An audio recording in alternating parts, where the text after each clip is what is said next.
कैसे हैं स्टूडेंट। आशा करते हैं कि अच्छे होंगे, स्वस्थ होंगे और मन लगाकर पढ़ाई कर रहे होंगे। और आज के इस वीडियो में मैं आप सभी को क्लास 10th मैथ का अध्याय 2, ठीक है स्टूडेंट, अध्याय 2 जिसका नाम है बहुपद, समझिएगा ध्यान से, ठीक है स्टूडेंट, जिसका नाम है बहुपद। और बहुपद के मैं आप लोगों को 10 VVI ऑब्जेक्टिव मैं आप लोगों को प्रोवाइड करने वाला हूँ। अगर आप 10 के 10 VVI ऑब्जेक्टिव का तैयारी कर लेते हैं तो इससे क्या होगा, अध्याय 2 से स्टूडेंट आप लोगों का कॉन्सेप्ट भी क्लियर हो जाएगा, यानी कि जो बेसिक होता है वो भी आपका यहाँ पर क्लियर हो जाएगा। साथ ही स्टूडेंट इतना ऑब्जेक्टिव तैयारी करने के बाद आप जब 2026 के एग्ज़ाम में बैठिएगा ना, तो इतना तो फिक्स है कि आप वहाँ पर अच्छा स्कोर कर पाएंगे, ठीक है। इसलिए वीडियो के अंत तक बने रहना है। और इससे पहले वाले अध्याय में ना स्टूडेंट मैंने वास्तविक संख्या का टोटल 10 VVI ऑब्जेक्टिव समाप्त कर दिया है। अगर नहीं देखे हैं ना तो इसी वीडियो के डिस्क्रिप्शन में उसका लिंक दिया गया है, आप लोग जरूर देख लेंगे, ठीक है स्टूडेंट। तो आइए स्टार्ट करते हैं हम लोग पहला प्रश्न से। और मैं ये भी आपको बता दूं कि मैं हर एक रोज़, यानी कि जैसे कल मैंने अध्याय 1 को समाप्त किया था और 10 VVI ऑब्जेक्टिव के साथ, फिर आज अध्याय 2, फिर परसों अध्याय 3, इसी तरह से मैं एक एक अध्याय हर एक दिन समाप्त कर रहा हूँ। मैथ में लगभग 15 चैप्टर स्टूडेंट है। आप लोगों का जो मैथ है ना बिहार बोर्ड का, उसमें 15 चैप्टर है। तो 15 चैप्टर अर्थात 15 वीडियो मैं आप लोगों को वैसा दे दूंगा जिसका अगर आप लोग तैयारी कर लेते हैं तो समझ जाइए कि आप लोग अच्छा स्कोर कर पाएंगे, ठीक है। चलिए तो आइए स्टार्ट करते हैं हम लोग पहला प्रश्न से। लेकिन उससे पहले मैं ये सब थोड़ा सा इरेज कर लूँ, ठीक है, ताकि मैं आप लोगों को ज़्यादा अच्छा तरीका से समझा सकूँ। देखिए स्टूडेंट, बहुपद का पहला प्रश्न है कि निम्नलिखित में कौन बहुपद नहीं है। आप लोग अगर पहले ये समझ जाएंगे कि बहुपद क्या होता है तो कितना अच्छा रहेगा। तो आइए इससे मैं समझाता हूँ। देखिए स्टूडेंट, बहुपद समझने से पहले ये समझिए कि जो राशि होता है ना, राशि 2 प्रकार का होता है, ठीक है। ये मत समझिएगा वो राशि, ठीक है, कुंभ राशि, ये राशि, वो नहीं, वृश्चिक राशि वो नहीं है, ये मैथ में है। राशि 2 प्रकार का होता है, ठीक है। कौन कौन? चर राशि, दूसरा होता है अचर राशि। याद रखेंगे आप लोग, काफ़ी इंपॉर्टेंट है मैथ में। राशि 2 प्रकार का होता है, चर राशि, दूसरा अचर राशि।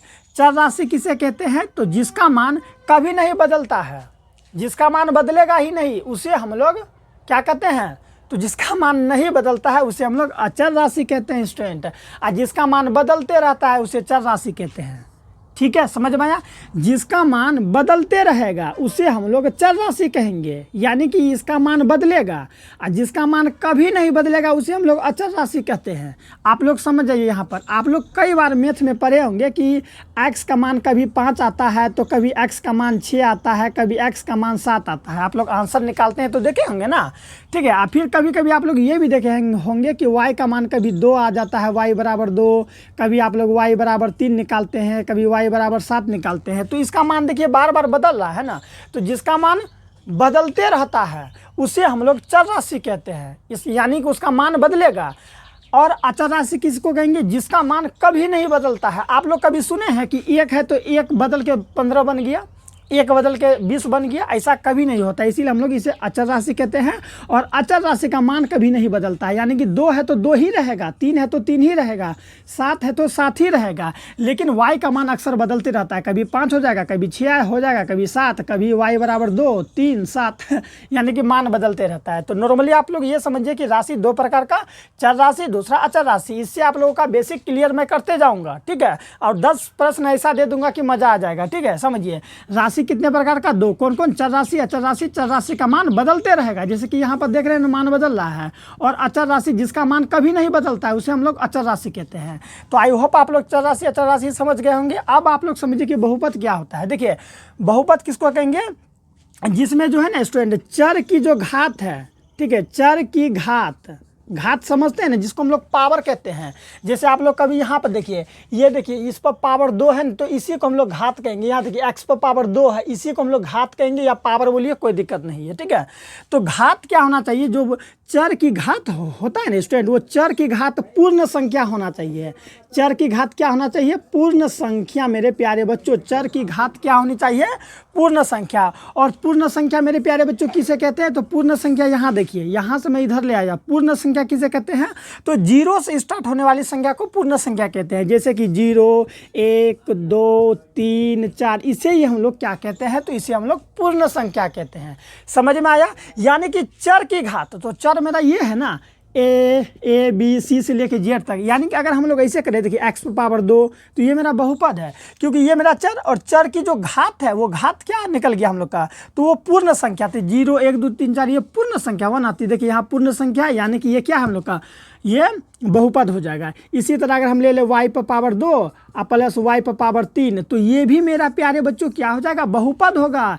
क्योंकि मैंने क्या कहा था, चर की घात क्या होनी चाहिए, चर की घात धनात्मक होनी चाहिए। देखिए यहाँ चर की घात धनात्मक है कि नहीं है, धनात्मक बोले चर की घात धनात्मक हो या चर की घात पूर्ण संख्या हो, पूर्ण संख्या यानी 0 1 2 3 4 5 6 होना चाहिए। लेकिन याद रखिए माइनस में नहीं होनी चाहिए, अगर माइनस में होगा तो बहुपद नहीं होगा। आगे आप लोगों को पूरा क्लियर हो जाएगा। नॉर्मली आप लोग समझ गए होंगे कि बहुपद किसको कहते हैं। बहुपद में हमेशा याद रखना है जो चर की घात है वो धनात्मक होनी चाहिए, ना कि अचर की घात है। अगर 5 पावर 2 रहे तो उससे कोई दिक्कत नहीं, क्योंकि ऐसे अगर रहेगा 5 पावर 2 तो कहिएगा सर ये बहुपद है, बिल्कुल बहुपद है, क्योंकि 25y हो जाएगा, 25y, और ये हम लोग का बहुपद हो जाएगा। आगे आप लोगों को पूरा समझ में आ जाएगा। ठीक है स्टूडेंट, तो बहुपद नॉर्मली समझ गए किसको कहेंगे, चर की घात हमेशा धनात्मक होनी चाहिए। तो वही यहाँ पर पूछा गया है, बताइए कि निम्नलिखित में कौन बहुपद नहीं है। इसमें पूछा कि कौन बहुपद नहीं है। ठीक है मेरे प्यारे बच्चों, क्या पूछा है कि निम्नलिखित में कौन सा बहुपद नहीं है। तो देखिए स्टूडेंट यहाँ पर क्या है, ए नंबर में क्या है, यहाँ देखिएगा, नीचे देखिएगा बोर्ड पर। ठीक है, इसीलिए मैं यहाँ जगह छोड़ा हूँ ताकि आप लोग समझ जाइएगा। ए नंबर में मेरा क्या है, x पर पावर 2 और -7 है। तो ये बहुपद है कि नहीं है। तो मैंने क्या कहा था, चर की घात धनात्मक होनी चाहिए। तो देखिए यहाँ चर की जो घात है वो धनात्मक है, अर्थात पूर्ण संख्या है। चर की घात या तो धनात्मक हो या फिर पूर्ण संख्या हो तो वो मेरा बहुपद होगा, अर्थात ये मेरा बहुपद है। एक नंबर वाला बहुपद है। दूसरा नंबर मेरा क्या है, देखिए 2x² प्लस 7x प्लस 6। तो देखिए स्टूडेंट ये मेरा क्या है, ये मेरा क्या है, चर राशि है, चर की घात धनात्मक होनी चाहिए। देखिए चर पर पावर कितना का है, चर पर पावर मेरे प्यारे बच्चों 2 का है, अर्थात वो मेरा पूर्ण संख्या है।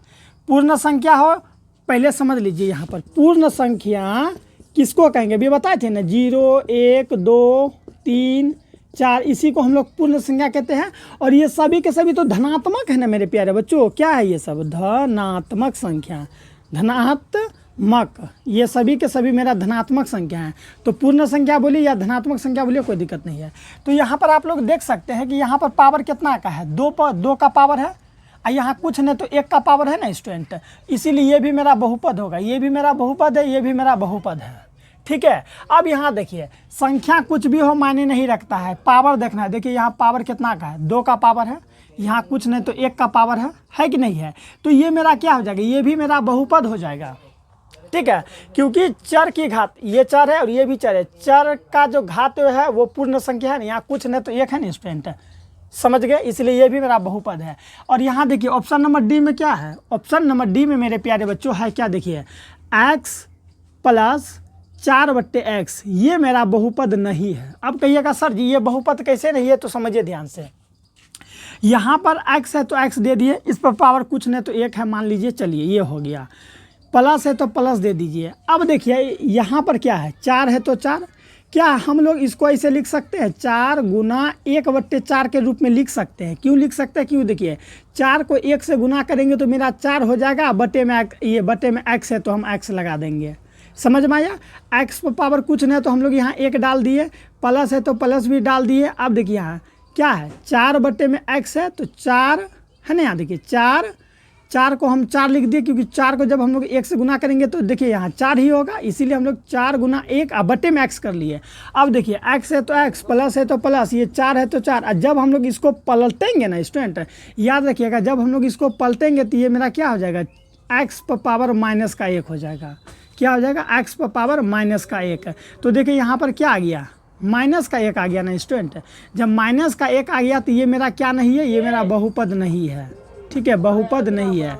बहुपद इसलिए नहीं है क्योंकि मैंने क्या कहा था, बहुपद क्या होता है, जो चर होता है ना, चर का घात धनात्मक होनी चाहिए, लेकिन यहाँ चर का घात क्या हो गया, चर का घात ऋणात्मक हो गया। तो आई होप स्टूडेंट समझ गए होंगे कि ये बहुपद क्यों नहीं है। ठीक है, चलिए, तो वही यहाँ पर पूछा कि कौन बहुपद नहीं है, तो आप लोग जवाब दे पाएंगे। ठीक है, तो ऑप्शन नंबर डी इसका राइट आंसर हो जाएगा। चलिए इसमें टिक मार दीजिए आप लोग।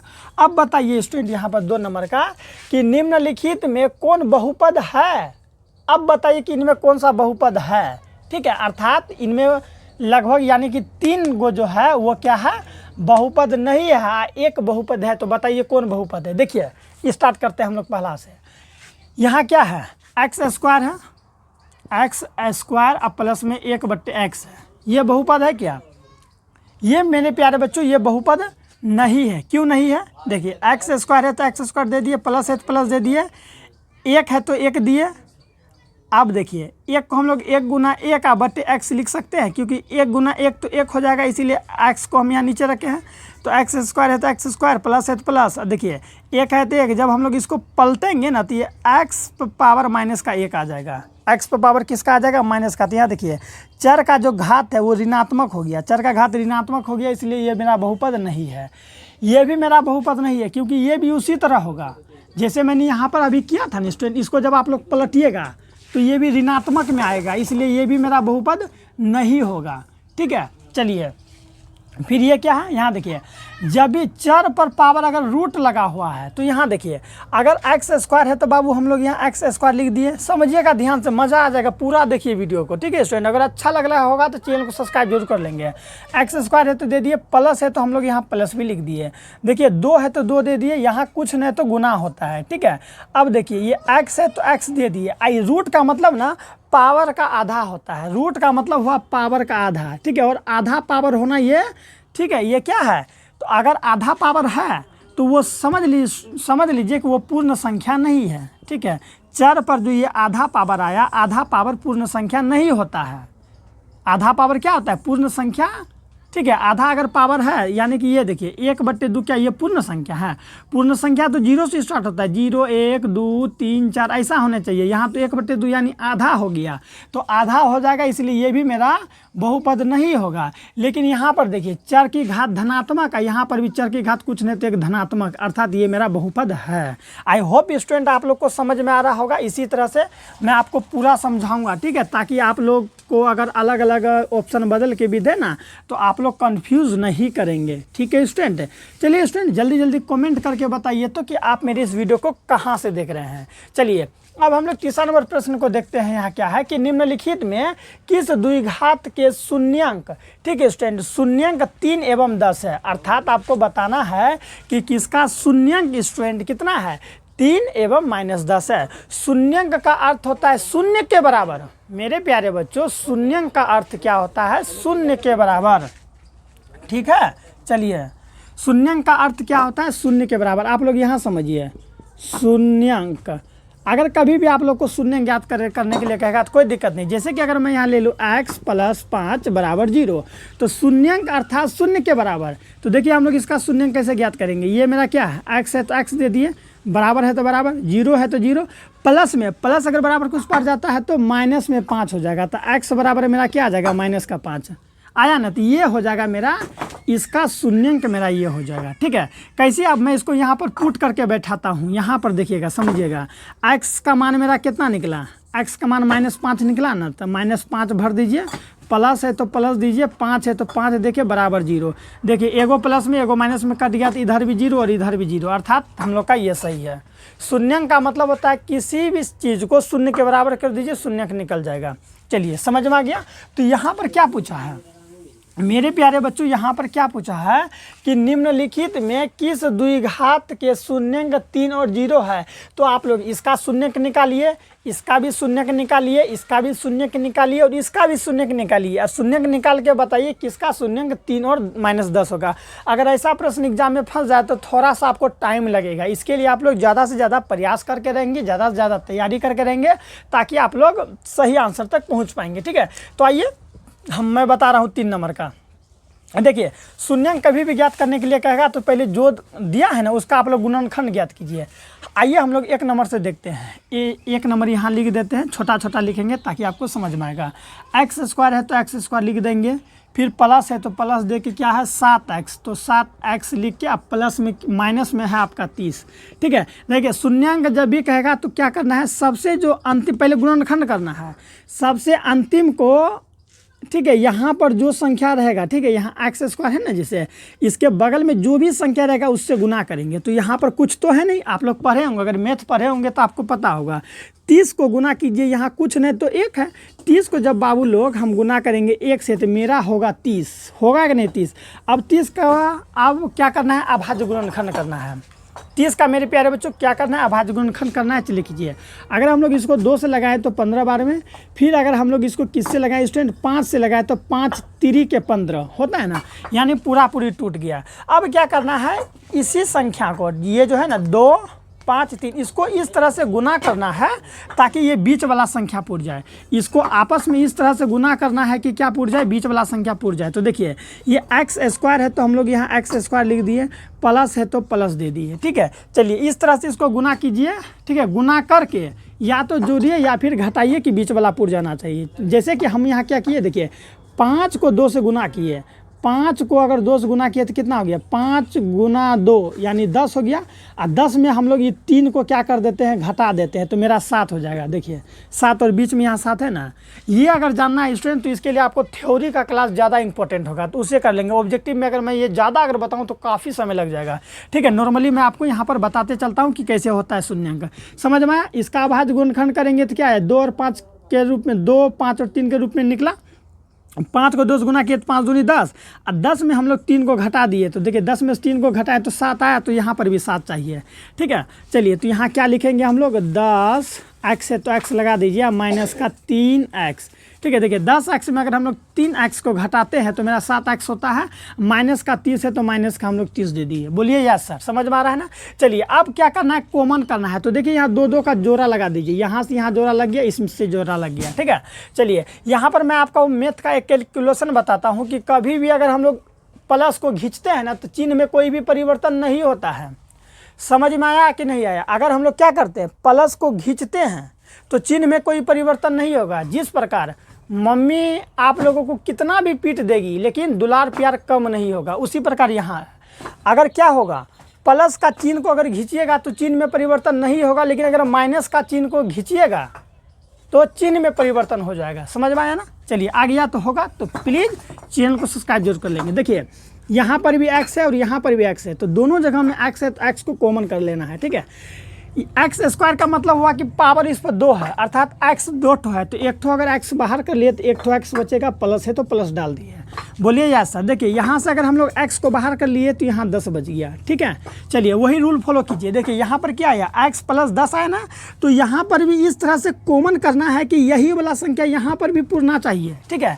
तो चलिए सबसे पहले क्या करना है हम लोगों को, यहाँ से हमको निकाल लेना है क्या, देखिए यहाँ 3, तो यहाँ से 3 को बाहर कर लेते हैं, 3 बाहर कर लिए। अभी देखिए यहाँ अगर हम लोग 3 निकाल लेते हैं, मान लीजिए 3 अगर बाहर कर लिए तो ये x मिल गया, तो अनुमान करना है कि यहाँ x आएगा, तो यहाँ पर x पुर गया। लेकिन यहाँ अब प्लस है ना, तो हम क्या बोले थे, अगर माइनस का चिन्ह को अगर खींच लेते हैं तो चिन्ह बदला जाता है, तो हम लोग यहाँ क्या करते हैं, माइनस को निकालते हैं। तो जैसे ही माइनस को निकाले तो यहाँ प्लस में x होगा, लेकिन x दिखता, प्लस का चिन्ह दिखता नहीं है, इसीलिए हम लोग यहाँ नहीं लिखेंगे। यहाँ से जैसे ही माइनस को खींचे तो यहाँ पर भी प्लस हो जाएगा, और यहाँ पर हमको शो करना होगा ताकि दोनों संख्या सट ना जाए। तो यहाँ पर देखिए 3 बाहर किए तो यहाँ पर 10 हो जाएगा, ठीक है, क्योंकि अब गुना कीजिए। देखिए प्लस, यहाँ कुछ क्या है, यहाँ पर यहाँ माइनस है और यहाँ प्लस, माइनस प्लस माइनस, 3 को x से गुना करेंगे 3x पुर गया, माइनस प्लस माइनस और 3 दहे के 30 यानी पुर गया ना। चलिए तो क्या करना है, अब जो कोष्ट में देखिए दोनों जगह समान पुर गया, तो दोनों जगह अगर समान पुर गया तो उसको लिख दीजिए एक जगह x, ठीक है। आपको दिख रहा है क्या, नीचे दिख रहा है, चलिए क्यों ना, नीचे हो सकता है ना दिखे, इसीलिए हम यहाँ पर लिख देते हैं, ठीक है। देखिए दोनों जगह कॉमन कीजिए, यहाँ देखिए यहाँ क्या है, x प्लस 10 और यहाँ पर भी x प्लस 10, तो इसको एक जगह लिखिए, x प्लस 10 लिख दिए, और ये दोनों अलग है ना, इसीलिए इसको अलग लिख दीजिए। क्या है यहाँ पर x और माइनस का 3, तो माइनस का 3 लिख दिए, ठीक है। तो ये हम लोग का गुणनखंड मिल गया। अब हम लोग शून्यक निकालेंगे, तो शून्यक निकालने के लिए शून्य के बराबर करते हैं, तो x प्लस 10 बराबर 0, क्योंकि शून्यक निकालना है ना। देख रहे हैं ना कितना लंबा चौड़ा प्रोसेस होता है इसमें, इसीलिए आपको इसमें ज़्यादा तैयारी करके रखना होता है। फिर यहाँ पर क्या है, देखिए x माइनस 3, तो इसको ऐसे लिखिए x माइनस 3 बराबर 0, ठीक है। चलिए ये x है तो x हम लोग यहाँ लिख दिए। देखिए ये बाबू ये 0 है ना, तो कोई दिक्कत नहीं है। ये प्लस में उधर गया तो माइनस में 10। आई होप आप लोग समझ पा रहे होंगे। x है तो x, देखिए 0 है तो 0, माइनस में उधर गया तो प्लस में 3। अब देखिए x को हम लोग x के बराबर कर लेंगे। 0 में से अगर कुछ नहीं घटे तो क्या होगा, जो होगा वही ना होगा, यानी कि माइनस का 10 हो गया। यहाँ x है तो x, ये प्लस में 3 है तो प्लस में 3। तो देखिए स्टूडेंट x का मान मेरा कितना निकला, एक बार निकला -10 और एक बार निकला 3। क्या सवाल में यही था? देखिए यही तो है शून्यंक। तो एक बार मेरा -10 और एक बार निकला प्लस में 3, तो यही तो है शून्यंक। तो वही है स्टूडेंट यहाँ पर कि निम्नलिखित में किस द्विघात के शून्यंक 3 और -10 हो, किस द्विघातीय के शून्यंक। तो ऑप्शन नंबर ए इसका राइट आंसर हो जाएगा, क्योंकि जब हम लोग इसका शून्यंक निकालेंगे तो 3 और मेरा -10 होगा। यानी कि आप लोग अब पूरा कंफर्म हो कि इसमें टिक मार सकते हैं, क्योंकि देखिए अभी हम लोग सोल्व करके बताएं ना, हो सकता है एग्जाम में कि आप लोग इसको सोल्व कर दें तो तभी क्या होगा, आप लोगों को आंसर नहीं निकलेगा। फिर आप लोग इसको सोल्व करना शुरू करेंगे, फिर आंसर नहीं निकलेगा, इसको सोल्व करना शुरू करेंगे, फिर आंसर नहीं निकलेगा, और फिर अंत में जब आप लोग इसको सोल्व करेंगे तो आपको ये लगेगा कि हाँ आंसर आ रहा है। ठीक है, तो इसके लिए आप लोगों को ज़्यादा से ज़्यादा स्टूडेंट तैयारी करना होगा और हमारे परिवार के साथ जुड़ना होगा, ताकि मैं हर एक चीज़ आप लोगों को समय रहते बता सकूं। चलिए स्टूडेंट 3 नंबर का आई होप समझ में आ गया होगा, और शून्यंक कैसे निकालते हैं देख लिए ना। इसी तरह से 2 नंबर में कई प्रश्न फंस सकता है। मैं 10 प्रश्न करा रहा हूँ, अर्थात इस आधार पर आप लोग कई प्रश्न बना सकते हैं, इसीलिए मैं इतना विस्तार के साथ बता रहा हूँ। ठीक है, चलिए हो सकता है एग्जाम में, ठीक है स्टूडेंट, 2 नंबरिया में जिसको हम लोग लघु उत्तरीय प्रश्न कहते हैं, उसमें कोई समीकरण दे देगा, अब बोलेगा कि इसका जो है कि क्या निकालना है मेरे प्यारे बच्चों, तो इसका आप लोग शून्यंक ज्ञात करके बताइए। तो वहाँ पर आप लोग यही प्रोसेस अपनाएंगे ना, और प्रैक्टिस रहेगा तो हो जाएगा। चलिए चौथा नंबर का प्रश्न क्या है देखेंगे आप लोग यहाँ पर कि बहुपद 2x², बहुपद 2x² -4x -6 के शून्यंक क्या होगा। अब शून्यंक फिर पूछ दिया, शून्यंक पूछ न दिया, तो आप शून्यंक ज्ञात कीजिए ना। चलिए आइए देखते हैं कैसे ज्ञात करेंगे। ठीक है, क्या पूछा है, इसका शून्यंक ज्ञात करने के लिए पूछा है। ठीक है, पहला नंबर में है पहला नंबर में है 1,3, फिर है -1,3, फिर है 1, -3, और फिर क्या है स्टूडेंट डी नंबर में -1 और -3। तो इसका हम लोगों को क्या निकालना होगा, शून्यंक निकालना होगा। तो चलिए हम लोग ज्ञात करते हैं। देखिए सबसे पहले हम लोग क्या लिख लेंगे, जो दिया गया है उसको लिख लेंगे। क्या दिया गया लिखिए, 2x², ठीक है, -4x, 2x² -4x और -6 दिया गया है। ठीक है, तो क्या करेंगे शून्यंक निकालने के लिए, मैंने क्या कहा था आपको, जो सबसे अंत में जो संख्या दिया गया है उसको यहाँ पर जो संख्या है इसके आगे वाला संख्या से गुना कीजिए। तो चलिए इसको हम लोग इससे गुना करते हैं, समझिए ध्यान से। तो 6 को जब हम लोग 2 से गुना करेंगे तो कितना आएगा, 12। अब 12 का अभाज्य गुणनखंड करेंगे। ठीक है, चलिए इसको हम लोग 2 से भाग लगाते हैं, कितना बार में लगेगा, 6 बार में। फिर हम लोग इसको 2 से लगाएंगे तो 3 बार में। ठीक है, और फिर क्या 3 से लगाएंगे तो डायरेक्ट 1 बार में, यानी ये पूरी टूट गया। ठीक है, चलिए अब हम लोग क्या करेंगे, यहाँ पर देखिए कितना है, बीच में कितना है, बीच में है -4, यानी कि अब आपको यहाँ पर इस तरह से गुना करके आपस में इस तरह से जोड़ना और घटाना होगा, ताकि आप लोगों को कितना पुर जाए, -4 पुर जाए। तो चलिए पुराने का प्रयास करते हैं। देखिए यहाँ पर अगर हम इसको इससे गुना करते हैं, ठीक है, 2 को 2 से गुना करते हैं तो 2 दूनी 4 हो गया। अगर 4 में 3 जोड़ते हैं तो कितना होगा, 4 3 7 हो जाएगा, यानी कि ये वो तो लगेगा नहीं। ठीक है, 2 और 2 को गुना किए इसमें तो 4, 4 में अगर हम लोग 3 को घटा दिए तो 1 पुर गया, 1 भी तो लगेगा नहीं। ठीक है, अगर हम लोग क्या करते हैं, यहाँ देखिए 3 को अगर 2 से गुना करते हैं, यहाँ देखिए 3 को अगर हम लोग 2 से गुना करते हैं, 3 दूनी 6, 6 में अगर हम लोग 2 को घटा देते हैं मेरे प्यारे बच्चों, तो मेरा 4 निकलेगा। आंसर निकलेगा कि नहीं निकलेगा, वही 4 तो हमको यहाँ पर चाहिए, लेकिन यहाँ माइनस है ना, तो माइनस के लिए कोई दिक्कत नहीं है, आगे हम लोग कर लेंगे। यानी हमको क्या क्या चाहिए है, देखिए 3 दूनी 6, 3 दूनी 6, यानी कि 6 में से हमको 2 को घटाना है, यही ना करना है। 6 देखिए 3 दूनी 6 और 6 में से अगर 2 को घटाते हैं तो 4 पुरता है। देखिए यहाँ पर कितना पूरा 4, लेकिन हमको माइनस में 4 चाहिए, तो क्या करेंगे, यहाँ प्लस कर देंगे और इधर माइनस कर देंगे। देखिए अब यहाँ क्या हो जाएगा, देखिए 6 माइनस में है।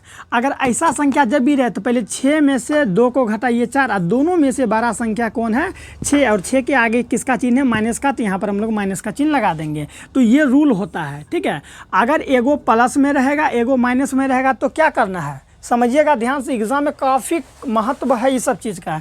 एगो माइनस में है, एगो प्लस में है, तो सर जी क्या करें, करना कुछ नहीं है, बिना सोचे समझे घटा देना है। एगो प्लस में एगो माइनस में घटा दीजिए, एगो प्लस में एगो माइनस में घटा दीजिए, ठीक है। तो देखिए यहाँ एगो प्लस में है, एगो माइनस में है, तो बिना सोचे समझे घटा देंगे और दोनों में जो बड़ा है उसका चिन्ह लगा देंगे। तो दोनों में बड़ा 6 है, 6 के आगे माइनस का चिन्ह है तो माइनस का चिन्ह लगा देंगे, यही रूल होता है। आई होप आप लोग समझ गए होंगे। तो चलिए इसको लिखते हैं। ये क्या है मेरा 2x² है, तो 2x² दे दिए, बोले यस सर, ठीक है।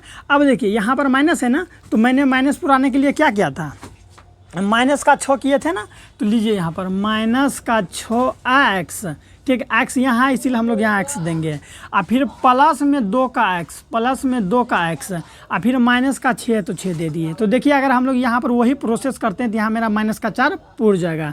तो देखिए यहाँ 2x² है तो 2x² दे दिए। अब यहाँ पर अगर घटाते हैं तो क्या होगा, देखिए एगो प्लस एगो माइनस में एगो प्लस में, तो बिना सोचे समझे घटाएंगे तो मेरा क्या आ जाएगा, माइनस का 4 आएगा कि नहीं आएगा। तो यही वाला मेरा समीकरण पूर जाता है, ठीक है।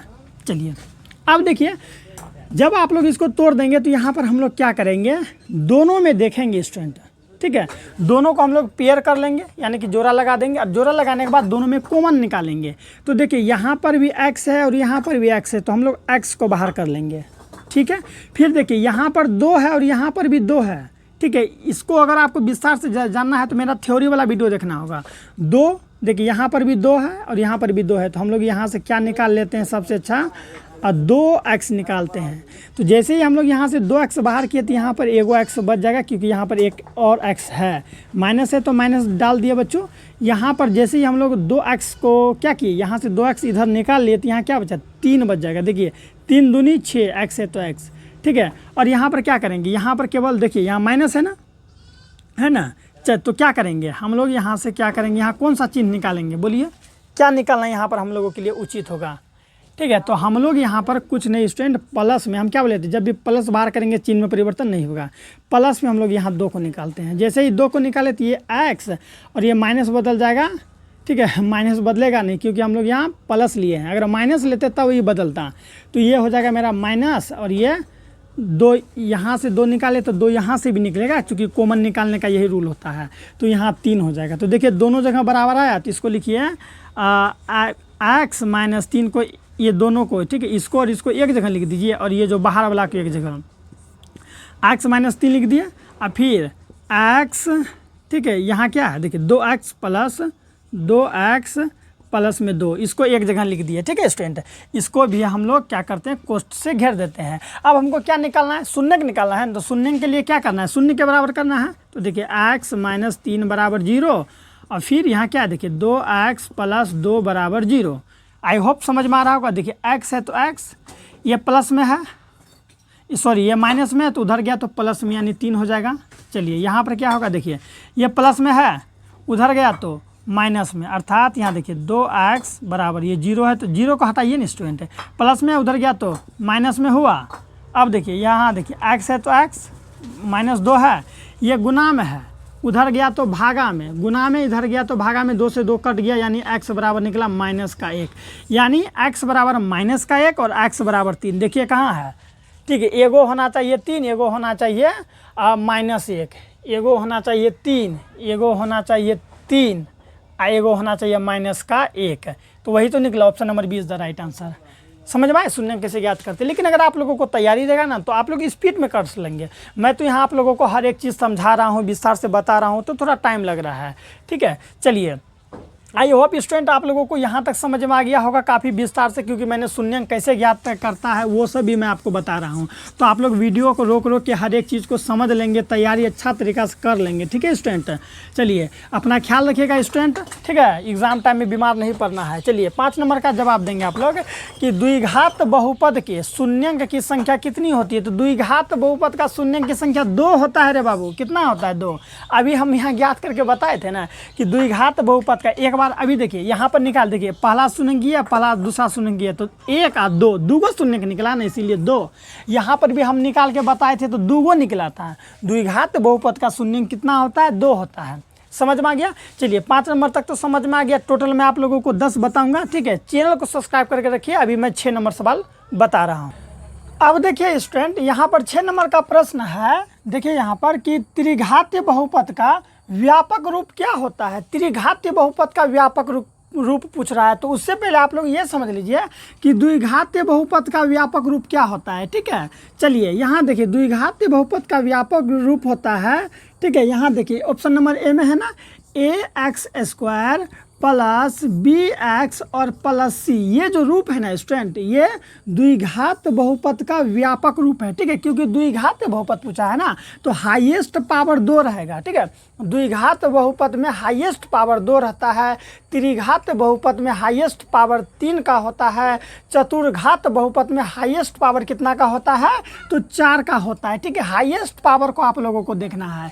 लेकिन हम लोगों से यहाँ क्या पूछा है कि त्रिघाती, त्रिघात का अर्थ होता है 3 मेरे प्यारे बच्चों, क्या होता है 3। तो बताइए इसमें से हाईएस्ट पावर 3 का किस में है। देखिए आप लोग ऐसे भी पकड़ सकते हैं, यहाँ पर पावर 3 तो है लेकिन हाईएस्ट पावर 4 का है, तो ये तो होगा नहीं। ठीक है, समझ में आया कि नहीं यार। मैंने कहा था कि त्रिघातीय बहुपद का सब व्यापक रूप पूछा है ना, तो सबसे हाईएस्ट पावर 3 का होगा। सबसे हाईएस्ट पावर किसका होगा, 3 का। तो यहाँ पर देखिए सबसे हाईएस्ट पावर तो यहाँ 4 है, इसीलिए ये त्रिघातीय बहुपद का व्यापक रूप होगा नहीं। यहाँ पर सबसे हाईएस्ट पावर कितना है, 2 का, तो ये मेरा द्विघातीय बहुपद का व्यापक रूप हो गया।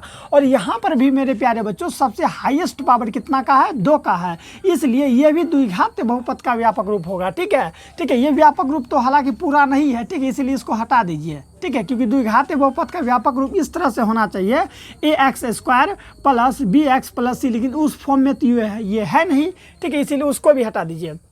यहाँ पूछा है त्रिघातीय, तो यहाँ देखिए यहाँ पर पावर तो 2 है ही, लेकिन यहाँ पावर 3 है, अर्थात हाईएस्ट पावर मेरे प्यारे बच्चों कितना है, 3 का है, इसलिए ये मेरा त्रिघातीय बहुपद का व्यापक रूप होगा। लेकिन याद रखेंगे आप लोग, हाईएस्ट पावर रहने से क्या हो जाएगा, व्यापक रूप का स्ट्रक्चर भी तो होनी चाहिए, तो वो भी फॉलो करना है। और उसका स्ट्रक्चर यही होता है, ax पर पावर 3 प्लस bx पे पावर 2 प्लस cx और प्लस में d, ये होता है हम लोग का त्रिघातीय। ठीक है, त्रिघातीय बहुपद का व्यापक रूप। इसको फिर से पढ़ते हैं, ax पर पावर क्यूब, ठीक है, plus bx² plus cx plus d, ये हम लोग का त्रिघातीय बहुपद का व्यापक रूप होता है। आप लोग इसे माइंड में बैठा लीजिए। ठीक है स्टूडेंट, आप लोग देख रहे हैं कि मैं कितना एक्सप्लेन के साथ बता रहा हूँ, इसलिए वीडियो थोड़ा लंबा बन जाएगा, तो आप लोग बिल्कुल नहीं घबराएंगे और चैनल को सब्सक्राइब जरूर करेंगे। ठीक है, चलिए अब हम लोग देख लेते हैं 7वां नंबर का प्रश्न हम लोगों से क्या कह रहा है। देखिए स्टूडेंट, ठीक है, समझिएगा ध्यान से कि निम्नलिखित में से किस द्विघातीय बहुपद के शून्यकों का योग, शून्यकों का योग समझ में आ रहा है ना, शून्यकों का योग कितना, -3 और फिर तथा शून्यकों का गुणनफल 2 है। शून्यकों का योग कितना है मेरे प्यारे बच्चों, -3 है, और शून्यकों का गुणनफल कितना है, 2 है। तो बताइए वो बहुपद कौन सा होगा। देखिए यहाँ पर मैंने मिटाया नहीं था, तो चलिए अब मिटा देते हैं। ठीक है, इस तरह से मिटाने से ये लाइन पूरा हो जाएगा। देखिए समझ में आ गया ना कि निम्नलिखित में से किस द्विघातीय बहुपद के शून्यकों का योग, शून्यकों का योग को हम लोग क्या कहते हैं स्टूडेंट, अल्फा प्लस बीटा भी कहते हैं। याद रखिएगा, शून्यकों का योग को क्या कहते हैं, अल्फा प्लस बीटा, जो कि हम लोगों का कितना दिया गया है, देखिए -3 दिया गया है। शून्यकों का योगफल या फिर अल्फा प्लस बीटा दोनों एक ही होता है, हम लोग का -3 दिया गया है।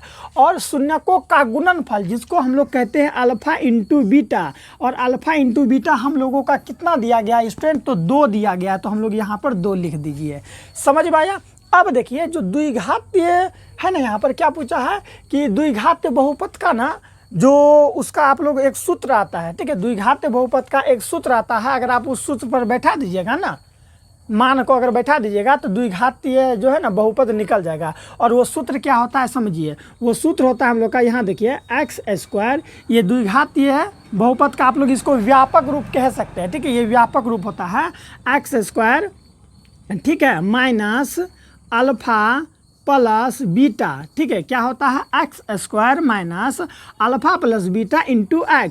समझ में आया। फिर जाके यहाँ पर हो जाएगा प्लस अल्फा इंटू बीटा। ठीक है मेरे प्यारे बच्चों, यही होता है, क्या होता है, x² minus alpha plus beta into x plus alpha into beta, ये होता है स्टूडेंट। ठीक है, अब इसी पर आप लोग मान को बैठाइए, देखिए आंसर निकल जाएगा। देखिए x² है तो हम लोग यहाँ x² लिख दिए, बोलिए या सर।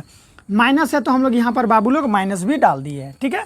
चलिए फिर यहाँ पर क्या है, alpha plus beta, alpha plus beta का मान यहाँ क्या दिया गया है, -3, तो यहाँ कोष्ट में -3 रख दीजिए, ठीक है। एक्स है तो एक्स भी रख दीजिए, घबराइएगा बिल्कुल नहीं। प्लस है तो प्लस भी रख दीजिए, और अल्फ़ा इंटू बीटा, देखिए अल्फ़ा इंटू बीटा का मान कितना है, 2 है तो यहाँ 2 रख दीजिए, ठीक है। चलिए एक्स स्क्वायर है तो एक्स स्क्वायर यहाँ लिख दीजिए, बोलिए यस सर।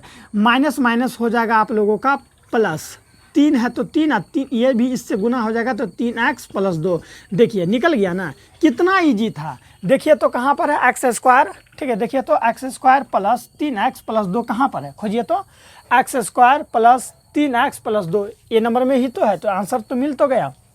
समझ में आया ना, एक बार फिर से समझ लीजिए ताकि आप लोग को दिक्कत ना हो कि निम्नलिखित में से किस द्विघात बहुपद के शून्यकों का योग, अगर कभी भी आपको शून्यकों का योग यहाँ पर 3 की जगह -5, -6, -8 एग्जाम में बदल बदल के दे सकता है, और मैं वैसा वैसा ही प्रश्न आप लोगों के लिए लेकर आया हूँ जो एक प्रश्न पर कई सारे प्रश्न बन सकते हैं, ठीक है। तो यहाँ -5, -6 भी हो सकता है, कुछ भी हो सकता है। तो ये अगर ऐसा रहेगा तो शून्य का योग को ही हम लोग क्या कहते हैं, अल्फ़ा प्लस बीटा कहते हैं, माइंड में रख लीजिए। इसका सूत्र भी होता है, मैं आगे बता दूंगा, ठीक है। और शून्यकों का गुणनफल जिसको हम लोग क्या कहते हैं, अल्फ़ा इंटू बीटा कहते हैं, ठीक है। और वो मेरा 2 दिया गया है, तो हम लोग यहाँ देखिए जो दिया गया है लिख लिए।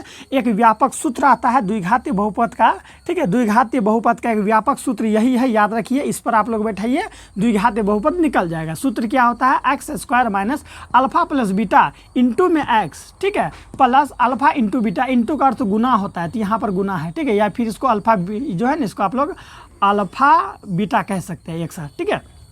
तो देखिए यहाँ पर जो मान है हम यहाँ बैठा दिए, यहाँ का मान यहाँ बैठा दिए, मतलब जो मान दिया गया है, अब बस कैलकुलेशन ही तो है, निकल गया। बोलिए समझ में आया कि नहीं आया, समझ में आ गया तो वीडियो को लाइक अगर नहीं किए हैं तो कर दीजिए, अगर कर दिए हैं ऑलरेडी सब्सक्राइब और वीडियो को लाइक तो कमेंट कर दीजिए, ठीक है। चलिए समझ में आ गया होगा आई होप। चलिए अब हम लोग स्टूडेंट 8 नंबर का प्रश्न देखते हैं क्या है। यहाँ पर देखिए है कि यदि अल्फ़ा, देखिए स्टूडेंट अल्फ़ा, ठीक है, ऐसे भी अल्फ़ा को लिख सकते हैं, यदि अल्फ़ा बीटा बहुपद, ठीक है, x square minus 4x plus 3 के मूल हो, 3 का मूल, मूल बोले तो समझ जाइएगा कि उसका गुणनखंड ज्ञात करना है, ठीक है। चलिए क्या है, मूल हो तो, ठीक है, या क्या है, x square minus 4x plus 3 का मूल हो तो 3 अल्फ़ा 3 बीटा का मान क्या होगा, ठीक है, निम्न में से क्या होगा। तो आप जरा गौर कीजिए, अगर हमको स्टूडेंट अल्फ़ा का मान पता चल जाएगा और बीटा का मान पता चल जाएगा तो हम लोग यहाँ मान बैठा के कैलकुलेशन नहीं कर सकते हैं।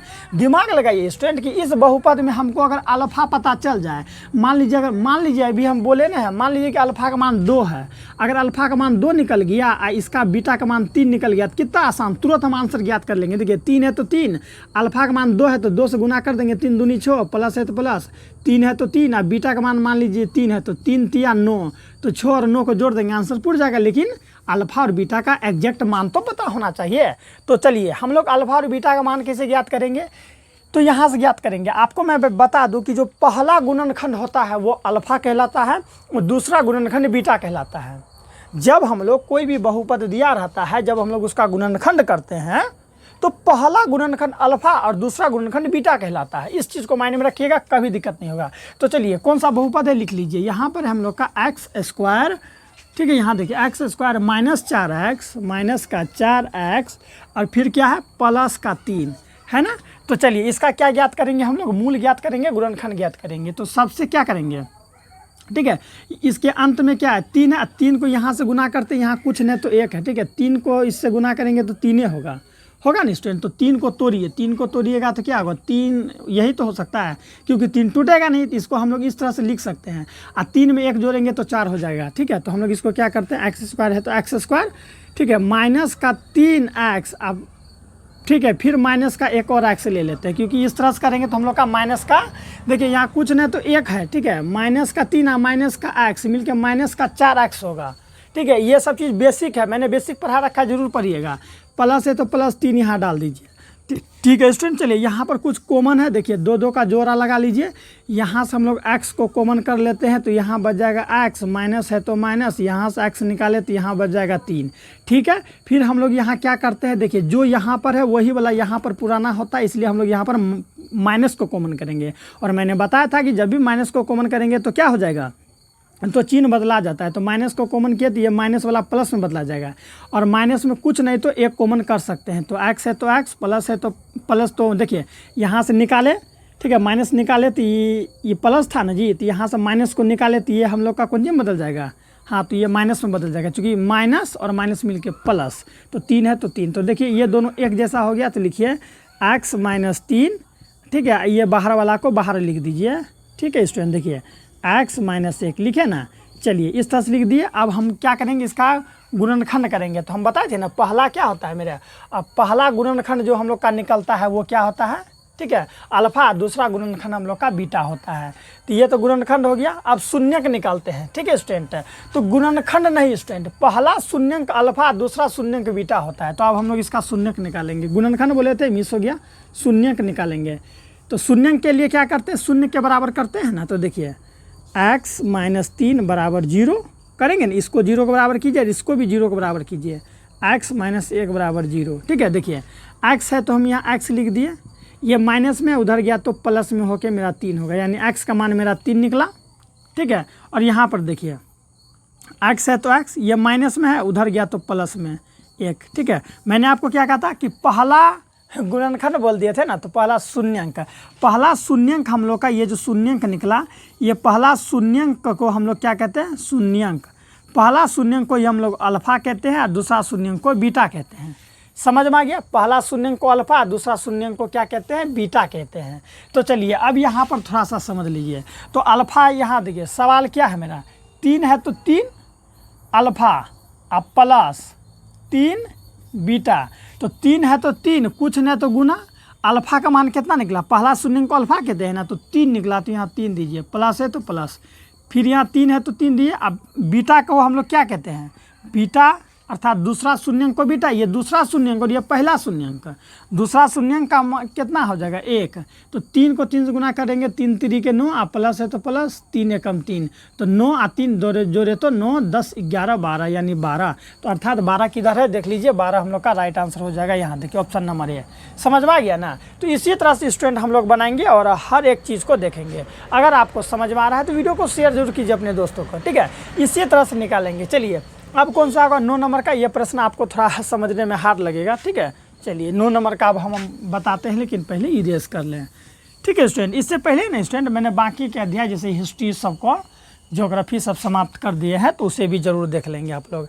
देखिए यहाँ पर क्या है, यहाँ पर है स्टूडेंट हम लोगों का कि यदि बहुपद x² - 3 × x + 5 - 5 के शून्यंक है, ठीक है। तो अल्फा बीटा हो तो अल्फा +1 और फिर बीटा +1 का मान क्या होगा। ये प्रश्न थोड़ा सा ना उलझा हुआ लगेगा आपको, तो घबराएंगे बिल्कुल नहीं।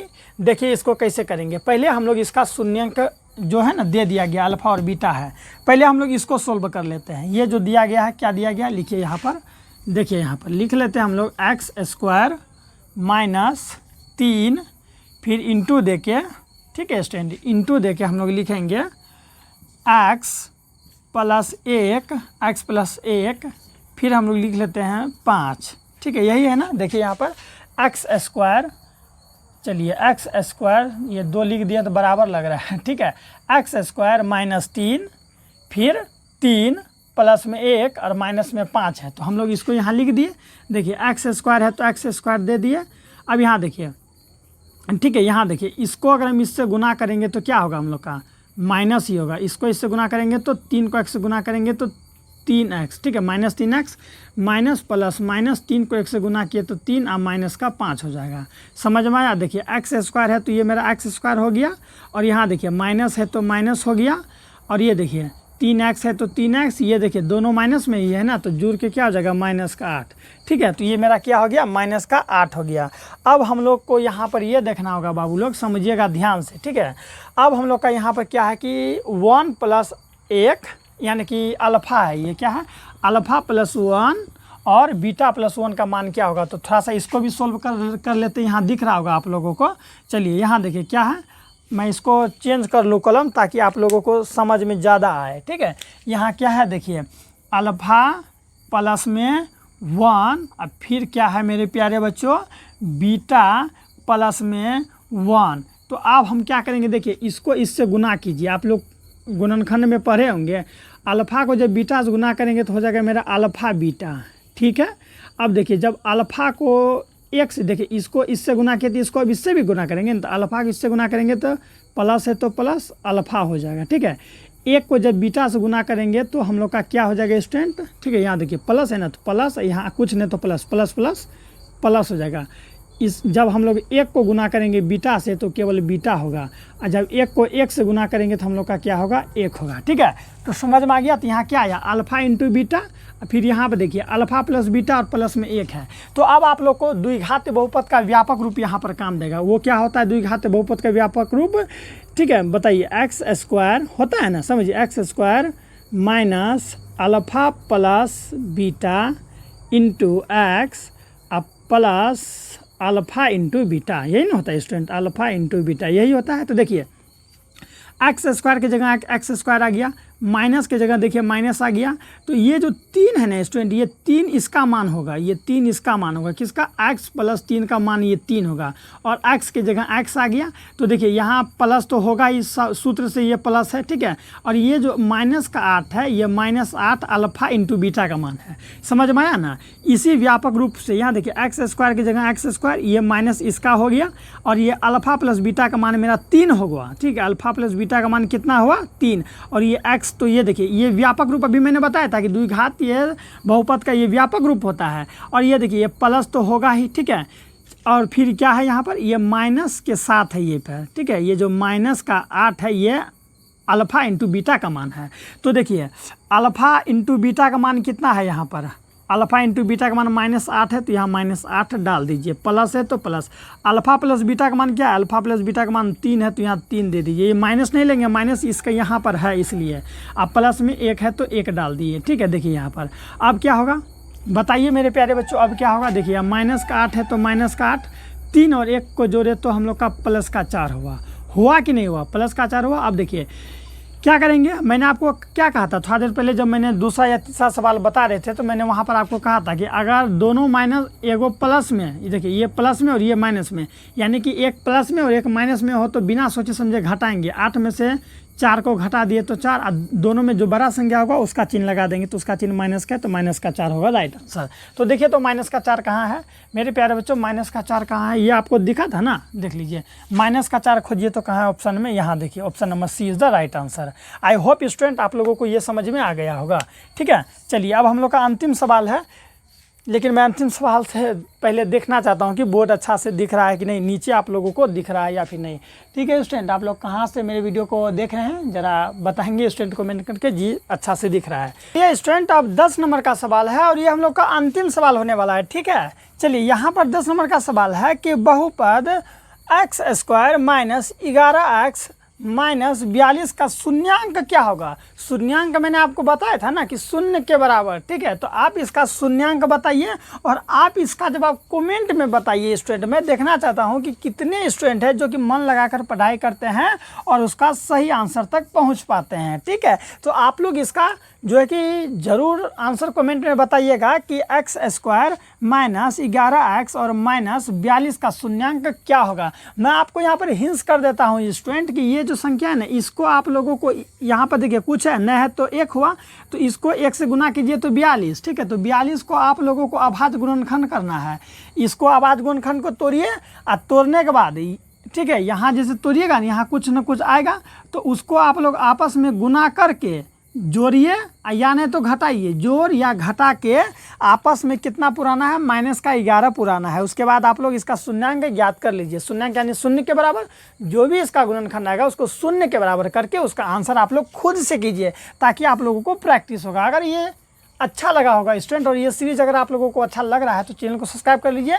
और मैं इसी तरह का, ठीक है, 15 का 15, ठीक है स्टूडेंट, 15 का 15 चैप्टर का 10-10 VVI ऑब्जेक्टिव आप लोगों को प्रोवाइड कराऊंगा, ठीक है स्टूडेंट। मिलते हैं नेक्स्ट वीडियो में, अपना ख्याल रखिएगा, बाय।